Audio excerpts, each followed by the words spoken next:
Hi friends, MP's ಕಿಚನ್ಗೆ ಸ್ವಾಗತ. ನಾವು ಇವತ್ತು ಮಾಡುತ್ತಿರುವ ರೆಸಿಪಿ ಸ್ಪೈಸಿ ಕ್ರಿಸ್ಪಿ ಕಾರ್ನ್. ಒಂದು ಸರ್ತಿ ಈ ವಿಧಾನದಲ್ಲಿ ಟ್ರೈ ಮಾಡಿ, ತುಂಬಾ ಟೇಸ್ಟಿಯಾಗಿ ಬರುತ್ತೆ. ಹಾಗೆ ಕಮ್ಮಿ ಇಂಗ್ರೀಡಿಯೆಂಟ್ಸಲ್ಲಿ ಮಾಡ್ಕೋಬೋದು. ಒಂದು ಸರ್ತಿ ಈ ರೀತಿ ಮಾಡಿದ್ರೆ ನೀವು ಪದೇ ಪದೇ ಇದೇ ರೀತಿ ಮಾಡ್ತೀರ. ಹಾಗಿದ್ರೆ ಸ್ಪೈಸಿ ಕ್ರಿಸ್ಪಿ ಕಾರ್ನ್ ಮಾಡೋ ವಿಧಾನ ಹೇಗೆ ನೋಡೋಣ ಬನ್ನಿ. ನಾನಿಲ್ಲಿ ಒಂದು ಬೌಲ್ ಆಗೋವಷ್ಟು ಜೋಳನ ಬಿಡಿಸಿ ಇಟ್ಕೊಂಡಿದ್ದೀನಿ. ಸ್ವೀಟ್ ಕಾರ್ನು ಹಾಗೆ ಒಂದು ಹಸಿಮೆಣ್ಸಿಕಾಯಿನ ಸಣ್ಣ ಸಣ್ಣಗೆ ಕಟ್ ಮಾಡ್ಕೊಂಡಿರೋಂಥದ್ದು, ಹಾಗೆ ಕೊತ್ತಂಬರಿ ಸೊಪ್ಪು, 1 ಸ್ಪೂನ್ ಆಗೋವಷ್ಟು ಖಾರದ ಪುಡಿ, ಹಾಗೆ 1.5 ಸ್ಪೂನ್ ಆಗೋವಷ್ಟು ಕಾರ್ನ್ಫ್ಲೋರು, ಹಾಗೆ ಅರ್ಧ ಹೋಳಾಗೋವಷ್ಟು ನಿಂಬೆಹಣ್ಣು, ಹಾಗೆ ಕರಿಯೋದಕ್ಕೆ ಸನ್ಫ್ಲವರ್ ಆಯಿಲು, ನೆಕ್ಸ್ಟು ರುಚಿಗೆ ತಕ್ಕಷ್ಟು ಉಪ್ಪು. ನೆಕ್ಸ್ಟು ನಾನಿಲ್ಲಿ ಒಂದು ಪಾತ್ರೆ ತೊಗೊಂಡಿದ್ದೀನಿ. ಅದಕ್ಕೆ ಒಂದು ಅರ್ಧ ಲೀಟ್ರ್ ಆಗೋವಷ್ಟು ನೀರನ್ನ ಸೇರಿಸ್ಕೊತಾ ಇದ್ದೀನಿ. ಈಗ ನೀರೆಲ್ಲ ಕಾಯಬೇಕು. ಈಗ ನೀರು ಕಾದಿದೆ. ಅದಕ್ಕೆ ನಾವು ತಗೊಂಡಿರೋ ಅಂಥ ಸ್ವೀಟ್ ಕಾರ್ನ ಸೇರಿಸ್ಕೊಳ್ಳೋಣ. ಈಗ ಇದು ಚೆನ್ನಾಗಿ ಒಂದು 5 ನಿಮಿಷ ಬಾಯ್ಲ್ ಆಗಬೇಕು. ನೋಡಿ, ಈಗ ಒಂದು 5 ನಿಮಿಷ ಆಗಿದೆ. ಈಗ ಇದು ಚೆನ್ನಾಗಿ ಬೆಂದಿದೆ. ನಮಗೆ ಬೆಂದಿದೆ ಅಂತ ಹೇಗೆ ಗೊತ್ತಾಗುತ್ತೆ ಅಂದರೆ, ಸ್ಪೂನಲ್ಲಿ ಸ್ವಲ್ಪ ತಗೊಂಡು ನೋಡಿದ್ರೆ ಅದು ಕಲರ್ ಸ್ವಲ್ಪ ಚೇಂಜ್ ಆಗಿರುತ್ತೆ. ನಿಮ್ಗೆ ಹಾಗೂ ಗೊತ್ತಾಗಿಲ್ಲ ಅಂದರೆ ಅದನ್ನು ಸ್ವಲ್ಪ ಮುಟ್ಟಿನೂ ನೋಡ್ಬೋದು. ಈಗ ಇದು ಚೆನ್ನಾಗಿ ಬೆಂದಿದೆ. ಇದನ್ನು ನಾವು ಫಿಲ್ಟ್ರ್ ಮಾಡ್ಕೋಬೇಕಾಗುತ್ತೆ. ನೀವು ಈ ರೀತಿ ಜಾಲರಿನಲ್ಲಾದ್ರೂ ಹಾಕ್ಕೋಬೋದು, ಇಲ್ಲಾಂದರೆ ನೀರೆಲ್ಲ ತೆಗೆದುಬಿಟ್ಟು ಫಿಲ್ಟ್ರ್ ಮಾಡ್ಕೋಬೋದು. ಒಂದು ಪ್ಲೇಟಲ್ಲಾದ್ರೂ ಸೇರಿಸ್ಕೋಬೋದು. ಈಗ ಇದರಲ್ಲಿ ನೀರೇನೂ ಇಲ್ಲ. ಫುಲ್ ಕಂಪ್ಲೀಟಾಗಿ ತಗೊಂಡು ಈಗ ನಾನು ಒಂದು ಮಿಕ್ಸಿಂಗ್ ಬೌಲ್ಗೆ ಸೇರಿಸ್ಕೊತಾ ಇದ್ದೀನಿ. ಈಗ ಮಿಕ್ಸಿಂಗ್ ಬೌಲ್ಗೆ ಸೇರಿಸ್ಕೊಂಡು ಇದಕ್ಕೆ ರುಚಿಗೆ ತಕ್ಕಷ್ಟು ಉಪ್ಪು ಸೇರಿಸ್ಕೊತಾ ಇದ್ದೀವಿ. ನಾವು ಉಪ್ಪು ಬೇಯಿಸ್ಬೇಕಾದ್ರೆ ಹಾಕಿರಲ್ಲ, ಈಗಲೇ ನೋಡಿಕೊಂಡು ಸೇರಿಸ್ಕೋಬೇಕಾಗಿರುತ್ತೆ. ಹಾಗೆ ಈಗ ಖಾರಕ್ಕೆ ನಾನಿಲ್ಲಿ ಕಾಶ್ಮೀರಿ ರೆಡ್ ಚಿಲ್ಲಿ ಪೌಡ್ರನ್ನ ತೊಗೊಂಡಿದ್ದೀನಿ. ನೀವು ಖಾರನ ನೋಡಿಕೊಂಡು ಖಾರಕ್ಕೆ ಅನುಗುಣವಾಗಿ ಖಾರದ ಪುಡಿನ ಸೇರಿಸ್ಕೋಬೇಕಾಗುತ್ತೆ.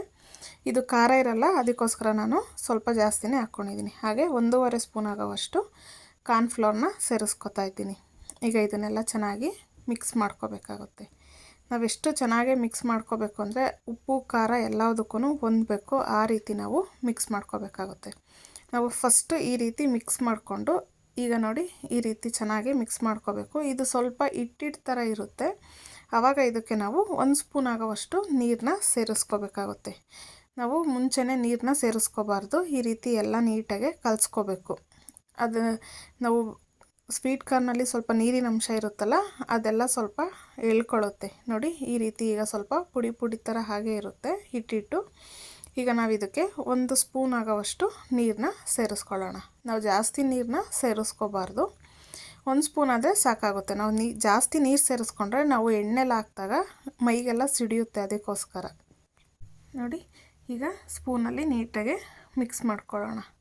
ನಾವು ಎಷ್ಟು ಚೆನ್ನಾಗಿ ಮಿಕ್ಸ್ ಮಾಡ್ತೀವೋ ಅಷ್ಟು ಚೆನ್ನಾಗೇ ಬರುತ್ತೆ. ಅದು ಕೋಟಿಂಗ್ ಎಲ್ಲ ಚೆನ್ನಾಗೇ ಆಗಬೇಕು. ಅದಕ್ಕೋಸ್ಕರ ಒಂದು ಸರ್ತಿ ಈ ರೀತಿ ಮಾಡಿ ತುಂಬಾ ಟೇಸ್ಟಿಯಾಗಿ ಬರುತ್ತೆ. ನಾವು ಸ್ವೀಟ್ ಕಾರ್ನ್ ತಂದಾಗ ಬೇರೆ ಬೇರೆ ರೀತಿ ಮಾಡಿರ್ತೀವಿ. ಹಾಗೆ ಬೇಯಿಸ್ಕೊಂಡು ತಿಂದಿರ್ತೀವಿ, ಸುಟ್ಕೊಂಡು ತಿಂದಿರ್ತೀವಿ, ಸ್ವೀಟ್ ಕಾರ್ನೆಲ್ಲ ಮಾಡಿರ್ತೀವಿ. ಬಟ್ ಈ ರೀತಿ ಒಂದು ಸರ್ತಿ ಮಾಡಿದ್ರೆ ಎಲ್ಲರೂ ಇಷ್ಟಪಟ್ಟು ತಿಂತಾರೆ. ತುಂಬಾ ಟೇಸ್ಟಿಯಾಗಿ ಬರುತ್ತೆ. ನೋಡಿ, ಈಗ ಚೆನ್ನಾಗಿ ಮಿಕ್ಸ್ ಮಾಡ್ಕೊಂಡಿದ್ದೀವಿ. ಈಗ ಇದನ್ನು ಕರಿಬೇಕಾಗುತ್ತೆ. ನಾನಿಲ್ಲಿ ಸನ್ಫ್ಲವರ್ ಆಯಿಲ್ನ ತೊಗೊಂಡಿದ್ದೀನಿ.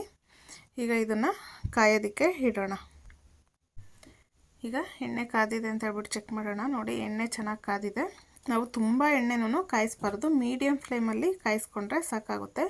ಹಾಕಬೇಕಾದ್ರೆ ನಾವು ಸ್ವಲ್ಪ ಹುಷಾರಾಗಿ ಹಾಕಬೇಕಾಗುತ್ತೆ. ಹಾಕಿದಾಗ ಸ್ವಲ್ಪ ಸಿಡಿಯುತ್ತೆ. ಆವಾಗ ಈ ರೀತಿ ನಾವು ಫುಲ್ ಮುಚ್ಚಬಾರ್ದು. ಒಂದು ಪ್ಲೇಟಿಂದ ಈ ರೀತಿ ಒಂದು 3/4 ಭಾಗ ಕವರ್ ಮಾಡಿದ್ರೆ ಆದಷ್ಟು ಸಿಡಿಯೋದು ಕಮ್ಮಿ ಆಗುತ್ತೆ, ಸೇಫಾಗೂ ಇರುತ್ತೆ. 1 ನಿಮಿಷ ಈ ರೀತಿ ಮುಚ್ಚಿಬಿಟ್ಟು ತೆಗೆದ್ರೆ ಸಾಕಾಗುತ್ತೆ. ನಮಗೆ ಸಿಡಿಯೋದೆಲ್ಲ ಕಮ್ಮಿ ಆಗಿರುತ್ತೆ ಆಯಿಲು. ನೋಡಿ, ಈಗ ಸಿಡಿತಾ ಇಲ್ಲ. ಈಗ ಇದನ್ನು ನಾವು ಮೀಡಿಯಮ್ ಟು ಲೋ ಫ್ಲೇಮಲ್ಲೇ ಒಂದು 5 ನಿಮಿಷ ಇಲ್ಲ 3 ನಿಮಿಷ ಕುಕ್ ಮಾಡ್ಕೋಬೇಕಾಗುತ್ತೆ. ಅದು ಮೇಲ್ಗಡೆ ಎಲ್ಲ ತೇಲಿ ಬರುತ್ತೆ. ಆವಾಗ ನಮಗೆ ಇದು ಕುಕ್ ಆಗಿದೆ ಅಂತ ಗೊತ್ತಾಗುತ್ತೆ. ನೋಡಿ, ಈಗ ಇದು ಕರೆಕ್ಟಾಗಿ ಚೆನ್ನಾಗಿ ಫ್ರೈ ಆಗಿದೆ. ಈಗ ಇದರಲ್ಲಿ ಬಬಲ್ಸೂ ಕಮ್ಮಿ ಆಗಿದೆ. ಈಗ ಇದನ್ನು ಒಂದು ಬೌಲಿಗೆ ಶಿಫ್ಟ್ ಮಾಡ್ಕೊಳ್ಳೋಣ. ನೋಡಿ, ಇದು ಎಲ್ಲ ಸ್ವಲ್ಪ ಚೆನ್ನಾಗಿ ಊದ್ಕೊಂಡಂಗಾಗಿದೆ. ಈ ರೀತಿ ಚೆನ್ನಾಗಿ ಫ್ರೈ ಆಗಬೇಕು. ಈಗ ನಾನು ಎಲ್ಲನೂ ಇದೇ ರೀತಿ ಮಾಡಿ ಇಟ್ಕೊಂಡಿದ್ದೀನಿ. ಈಗ ಇದಕ್ಕೆ ನಾವು ಕಟ್ ಮಾಡಿ ಇಟ್ಕೊಂಡಿದ್ದಂಥ ಒಂದು ಹಸಿಮೆಣ್ಸಿಕಾಯಿನ ಸೇರಿಸ್ಕೊತಾ ಇದ್ದೀನಿ. ನೀವು ಮಕ್ಕಳಿಗೆಲ್ಲ ಕೊಡೋದಾದರೆ ಸ್ವಲ್ಪ ಉದ್ದುದ್ದಕ್ಕೆ ಸೇರಿಸ್ಕೊಂಡ್ರೆ ಸಾಕಾಗುತ್ತೆ. ಇಲ್ಲಾಂದರೆ ನಾವು ಖಾರದ ಪುಡಿ ಹಾಕಿರ್ತೀವಲ್ಲ, ಅದೇ ಸಾಕಾಗುತ್ತೆ. ಹಾಗೆ ಇದಕ್ಕೆ ಸ್ವಲ್ಪ ಕೊತ್ತಂಬರಿ ಸೊಪ್ಪನ್ನ ಕಟ್ ಮಾಡಿರೋದು ಸೇರಿಸ್ಕೊತಾ ಇದ್ದೀನಿ. ಹಾಗೆ ಇದಕ್ಕೆ ನಿಂಬೆಹಣ್ಣ ಸೇರಿಸ್ಕೊಳ್ಳೋಣ. ಈಗ ಚೆನ್ನಾಗಿ ಮಿಕ್ಸ್ ಮಾಡ್ಕೋಬೇಕಾಗುತ್ತೆ.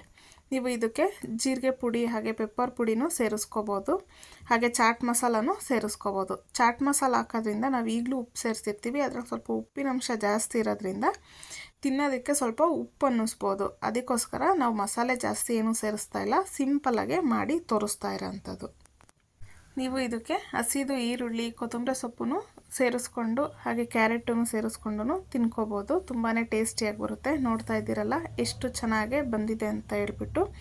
ನೀವು ಒಂದು ಸರ್ತಿ ಮನೇಲಿ ಈ ವಿಧಾನದಲ್ಲಿ ಟ್ರೈ ಮಾಡಿ, ಹಾಗೆ ಹೇಗೆ ಬಂತು ಎಂದು ಕಮೆಂಟ್ ಮೂಲಕ ತಿಳಿಸಿ. ಮತ್ತಷ್ಟು ಈಸಿ ರೆಸಿಪಿಗೋಸ್ಕರ MP's ಕಿಚನ್ನ ಫಾಲೋ ಮಾಡಿ.